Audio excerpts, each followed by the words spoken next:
আমরা অনেকেই আছি একটু শর্টকাটে কিছু বানিয়ে রেখে দিতে চাই ঘরে, যেন রেখে রেখে খাওয়া যায়। তো এই সময় কিন্তু এই রেসিপিটা তৈরি করে নিতে পারেন।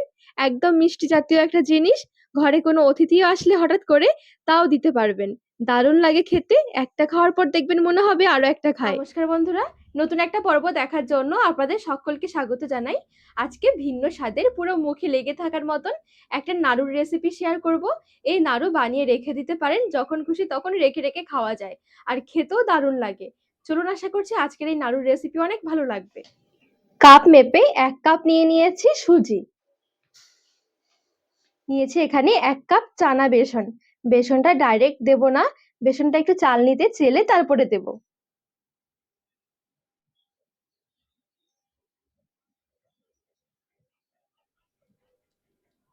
আর এখানে সুজি আর এই বেসনের পরিমাণটা হবে সমান।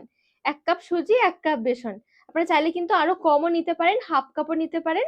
হাফ কাপ সুজি নিলে হাফ কাপ নিতে হবে বেসন। নাড়ুটা আমি একটু বেশি করেই তৈরি করব। এবারে একটু স্বাদের জন্য গুঁড়ো দুধ দিচ্ছি, মোটামুটি 20-25 গ্রামের মতন।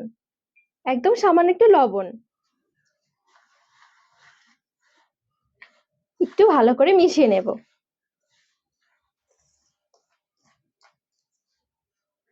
2 চামচ দিয়ে দিচ্ছি ঘি। এই ঘি দিয়ে একটু ভালো করে ময়াম করে নিতে হবে। আর এখানে ময়ামের জন্য অবশ্যই একটু চেষ্টা করবেন ঘিটা নেওয়ার, কারণ ঘিয়ের ফ্লেভারটা সুন্দর আসবে। যদিও চাইলে কিন্তু আপনারা এখানে সাদা তেলও নিতে পারেন।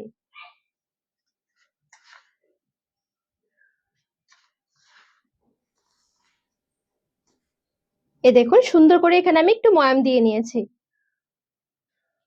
অল্প অল্প করে লিকুইড দুধ দিয়ে একটা একটু শক্ত করে ডো মেখে নেব।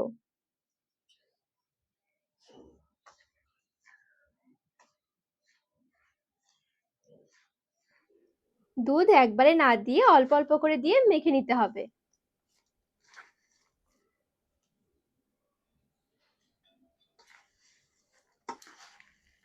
সুন্দর করে অল্প অল্প করে লিকুইড দুধ মিশিয়ে এখানে দেখুন একটা ডো মেখে নিয়েছি। ডোটা কিন্তু খুব বেশি শক্ত নয়, আবার খুব বেশি নরমও নয়, এরকম করে মাখাতে হবে।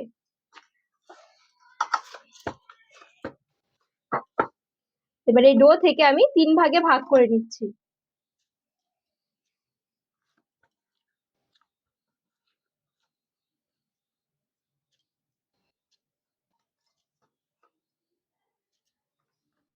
এই দেখুন 3টে লেচি বের করে নিয়েছি। যদি আপনাদের হাতে সময় থাকে এই ডোটা বানিয়ে 10 মিনিটের জন্য একটু রেস্টে রেখে দিতে পারেন। তো আজকে আমি রেস্টে রাখছি না, ইনস্ট্যান্ট তৈরি করে নিচ্ছি।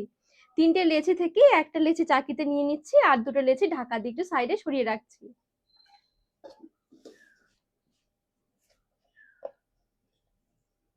এবার রুটির আকারে একটু বেলে নিতে হবে।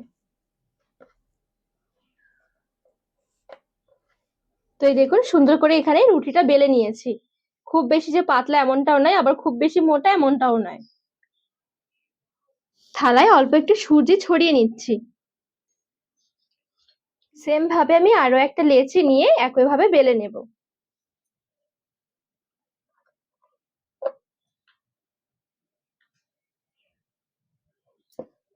যেহেতু একটার উপরে একটা রুটি রাখবো, সেজন্য একটু সুজি ছড়িয়ে তারপরে কিন্তু রাখতে হবে, না হলে আবার একটার সাথে একটা লেগে যাবে। তো মোটামুটি এখানে আমি 3টে রুটি সুন্দরভাবে একটু বেলে নিয়েছি। এবারে এই রুটিগুলো একটু ভেজে নিতে হবে। এবার এই দিক থেকে একটা রুটি নিয়ে নিচ্ছি। রুটিগুলো খুব বেশি গ্যাসের আঁচটা বাড়িয়ে ভাজবো না, একটু হালকা আঁচে রেখে রেখে আস্তে আস্তে উল্টে পাল্টে ভেজে নিতে হবে।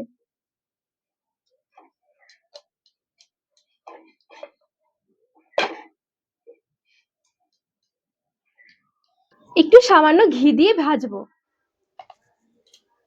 তাহলে ফ্লেভারটা খুব সুন্দর আসবে।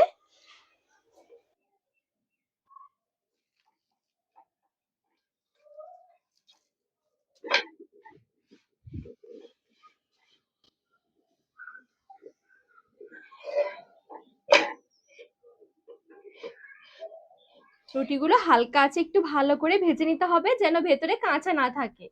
আর হালকা আছে ভাজবো, যেন রুটির ওপরে কোনো দাগ বেশি না পড়ে। এই দেখুন এইখানে কিন্তু রুটিটা ভাজা হয়ে গেছে।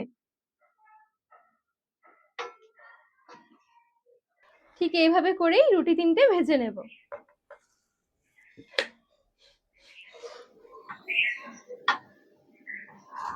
তো এখানে সুন্দরভাবে 3টে রুটি আমি ভালো করে ভেজে নিয়েছি।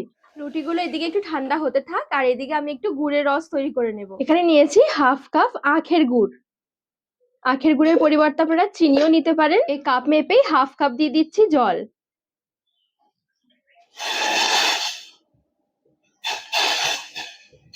নেড়ে ছেড়ে গুড়টা এবার একটু গলিয়ে নেব, আর এই রসটা একটু ফুটিয়ে নেব।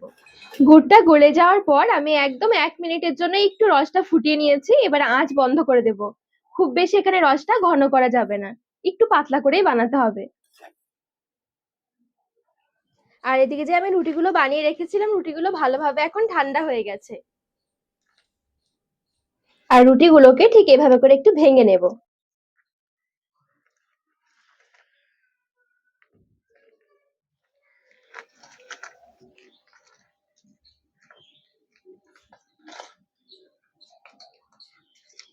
এই রুটিগুলো মিক্সিং জারে এবারে নিয়ে নিচ্ছি। মিক্সি ঢাকনা লাগিয়ে এবারে মিক্সিতে ভালো করে একটু ঘুরিয়ে গুঁড়ো করে নেব। তো এখানে আমি মিক্সিতে সুন্দরভাবে এটা ঘুরিয়ে নিয়েছি। দেখুন কত সুন্দর একটা ঝরঝরে গুঁড়ো হয়েছে, আর কত সুন্দর দানাদার হয়েছে। এবারে একটা থালায় ঢেলে নিচ্ছি। ফ্লেভারের জন্য নিয়েছি একটু এলাচ গুঁড়ো। ছোট এলাচের ভেতরের বীজগুলো একটু গুঁড়ো করে দিতে পারেন যদি হাতের কাছে এলাচ গুঁড়ো না থাকে। গুড়ের রসটা যে আমি তৈরি করে রেখেছিলাম, গুড়ের রসটা কিন্তু সুন্দর ঠান্ডা হয়ে গেছে। এবারে গুড়ের রসটা একটু ছেঁকে এইখানে নিয়ে নিচ্ছি। একবারে কিন্তু অনেকটা বেশি দিয়ে দেব না, অল্প অল্প করে দিয়ে এবারে হাতে মেখে নিতে হবে। প্রথম যেটুখানি আমি রস নিয়েছি সুন্দরভাবে মেখে নিয়েছি। এবারে আরেকটু রস নিয়ে নিচ্ছি। ঠিক এরকম অল্প অল্প করে দিয়ে মেখে নিতে হবে।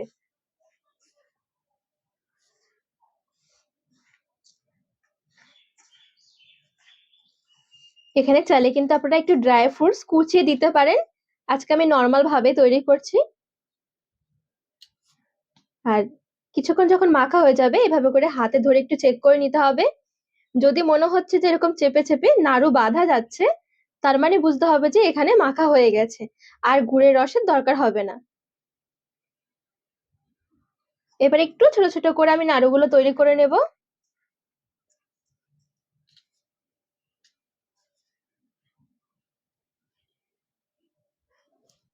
একটু ভালো করে হাতে চেপে চেপে বানাতে হবে। এই দেখুন সুন্দরভাবে কিন্তু এখানে চেপে চেপে একটা নাড়ু তৈরি করে নিয়েছি। নাড়ুটা বানানো হয়ে গেলে আবার ঠিক এইভাবে করে একটু কোট করে নিচ্ছি এগুলো দিয়ে। এই দেখুন রেডি হয়ে গেল একটা নাড়ু।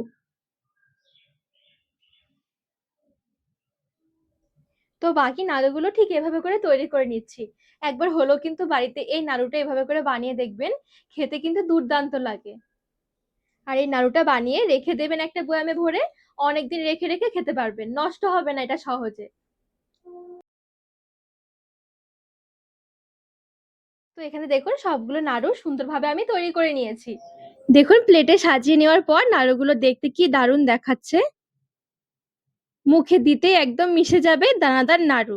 একবার হলেও কিন্তু এই সুজি আর এই বেসনের নাড়ুটা তৈরি করে দেখবেন, খেতে দারুণ লাগে। তো বন্ধুরা আজকের রেসিপি আপনাদের কেমন লেগেছে অবশ্যই কমেন্ট করে জানাবেন। আর রেসিপি ভালো লাগলে চ্যানেলটিকে সাবস্ক্রাইব করে পাশে থাকার অনুরোধ রইল।